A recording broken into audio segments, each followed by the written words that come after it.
possibly the weirdest human trait that has developed with the advent of cars is the idea of a personalised number plate. Now, I don't know if they have these in other countries. I know for a fact that in Germany the number plate actually is already personalised. I think people's names are already on the number plate. But in the UK you just get given a random one when you get a new car, and it's just a weird hodgepodge of letters and numbers. The only interesting detail on them is that the numbers or the letters can indicate what year the car was sold to you as a new car. In the old system, sort of before the year 2000, it was letters. So they'd go through the alphabet and either the first or the last letter would indicate the year. So they changed the name every year. Towards the end of this phase they changed it every 6 months just to confuse people. But every year, generally, it'd be a new letter at the end, A, B, C, and I can't remember, what was it, I suppose 1990 might be an L or an M or something like that. So any number plate that had an L at the end, you knew that was a car that was sold as new in 1990. And then in the new millennium they changed it so that you'd have numbers instead, so it could either be 51 or 01, and that meant the car was sold to you in 2001. Because they're still doing the 6 month thing, but instead of changing the years they changed one of the numbers. So, still a bit confusing for some people, but once you've got used to it, it makes a lot of sense and you can easily identify them.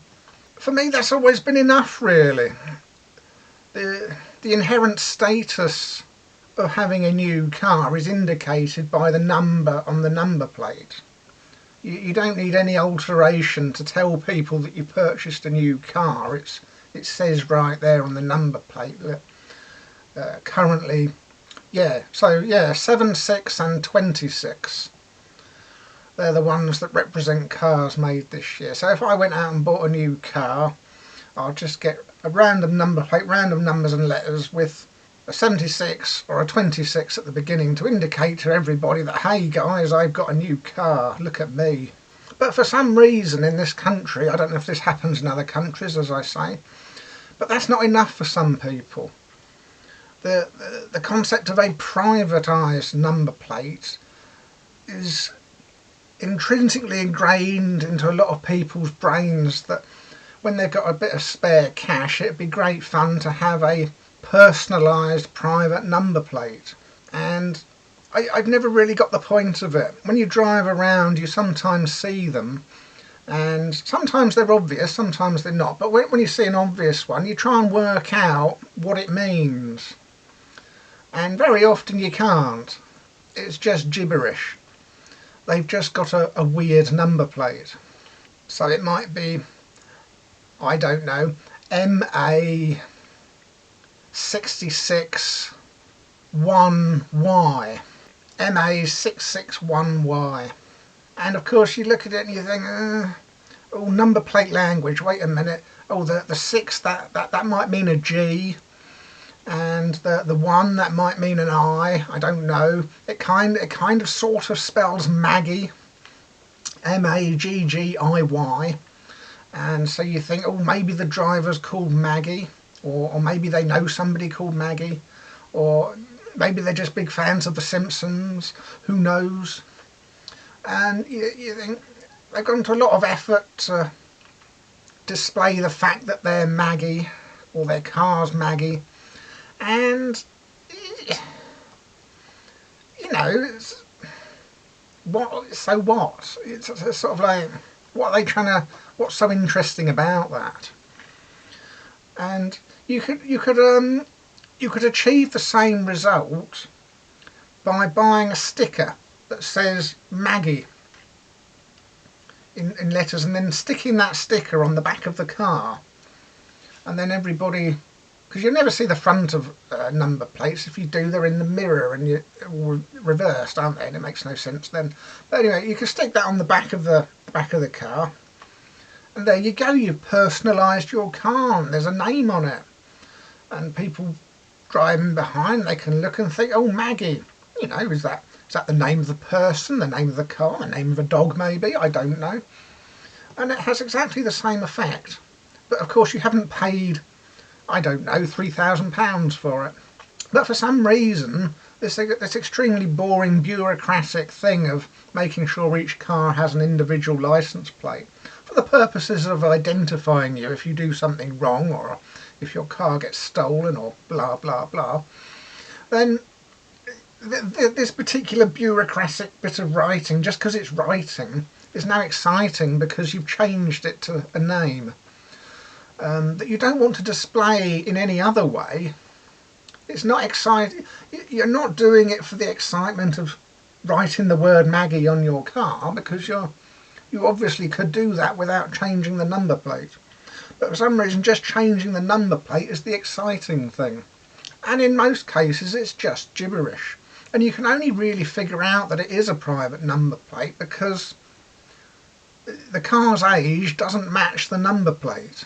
You know, it looks like somebody's got a brand new car, but the number plate is suggesting that it's from 2001 because they found a disused license plate from 2001, which in some way symbolises the way in which they wanted to personalise the message on their licence plate. And so now all they've really achieved is the opposite of the exciting part about buying a new car, which is displaying the fact that you've bought a new car. Which I suppose is okay if you're sort of like the more humble braggy kind of person. But I don't know, if I bought a new car I wouldn't want it advertised falsely that, you know, the number plate indicates it's a 20-year-old, 25-year-old car. Seems counterintuitive to me. I guess in certain circumstances it works quite well. Like when you see a company that's called, I don't know, some 3 or 4-letter word, I don't know, Bob and Co. If you ran a company called Bob and Co. and you had a fleet of company vehicles, then it's probably a good bit of promotion, really, a good way of getting your name recognised out there. If you buy all the number plates that are like, you know, Bob 1, Bob 2, Bob 3, Bob 4, Bob 78. And then, you know, it's people following you are going to see the number plate and they're going to remember that because it's like subliminal advertising, isn't it? And they're thinking, oh, that person's probably called Bob, and then the van turns and says Bob and Co. and you go, oh yeah, Bob and Co, you know. So I can understand in that kind of way. That makes a lot of sense. And number plates that are sort of like really easy to read and they're blatantly obvious what they're saying, then, you know, they're cool as well. Like the most famous one that I think costs, you know, huge sums of money now is the famous Pen 15. That's the holy grail of number plates. Because of course pen and then the 1 and the 5 obviously represent I and S.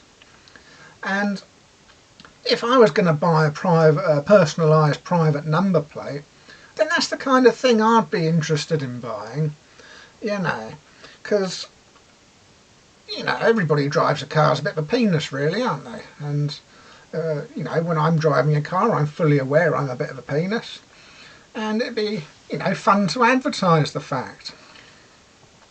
And generally, you know, it gives people a chuckle. Somebody might be having a bad day, you know, all misery guts. They could be on the verge of having some major road rage incident. Suddenly they're following a car that says penis on the back, and that might just be the little bit of light lift in their day that brings them out of it, and they can go along driving happily again for a bit.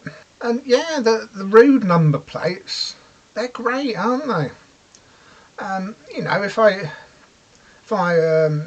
went searching through the personalised number plate sellers lists, I'd be hunting for anything that could be construed as cunt or penis or fuck or, you know, all those really good exciting words that could lift somebody's day. But of course, because the world is full of, you know, well, cunts, the DVLA have banned rude number plates. They just don't produce them. If anything can be construed as a nice, interesting, rude word, they simply don't create a number plate that can eventually become available to the general public for purchase. What a bunch of spoilsports. Utterly ruins the whole point of the whole endeavour for me, if you ask me. You know, when you're looking through the list, what you want is B008. Why? You don't want that band. Who wants that band? What kind of humorless freak of nature just can't conceptualise that that's pretty much the whole point of having a personalised number plate? And then there's this new trend that has emerged as a result of the increase in popularity of the status symbol of the personalised number plate, in that people are now manipulating number plates to try and arrange all the letters in the right place, which is technically illegal, but so many people do it, and it's one of those new sort of petty crimes that nobody bothers following up on because it's so pedantic. But at the same time, it's just so crap, isn't it? You know, you're following a car and it's you know, for the B008Y, where the Y would normally be separated or the numbers separated, maybe the actual number plate is, I don't know, B00 and then 8Y, the massive gap in between them. They've manipulated it so that they're all crunched together in one big word. And, you know, it's for booby it'd work, but for all the different things that, you know, you can tell that they're trying too hard to make something that's gibberish appear like it's not gibberish and is actually a cool number plate. And it, you know, it has the opposite effect. It makes them look like a bit of an idiot. And yet people still do it. You know, if you end up following somebody with one of these heavily manipulated number plates, all it's telling you is that you ought to hang back a bit because they're probably going to do something really stupid at some point. Which I suppose is quite useful, really. You know, it is useful information when you're driving. You want to know as much about the person in front of you as possible, really, to ensure that you have a safe journey. But yeah, in the vast majority of cases, it's just gibberish. And all it makes you think is that somebody's paid a lot of money to turn their number plate into gibberish. And not only that, but if you happen to be going through a part of town that has a sudden change in speed limit and you don't notice, and you find yourself going a bit too fast by mistake, you've just made it much easier for you to be identified and memorised by any pedant that happens to be standing around and noticing. So that next time you drive through that place, that pedant's going to be eyeing you up with a fine tooth comb, aren't they? Whereas if you just had a normal random number plate, they'd probably try and memorise a bit of it, forget it a couple of minutes later, and then you can travel through that region with much less worries. Which just has further credence to the fact that it is normally people with these sort of gibberish but obviously personalised and manipulated number plates that are probably the kind of people that end up in trouble a lot.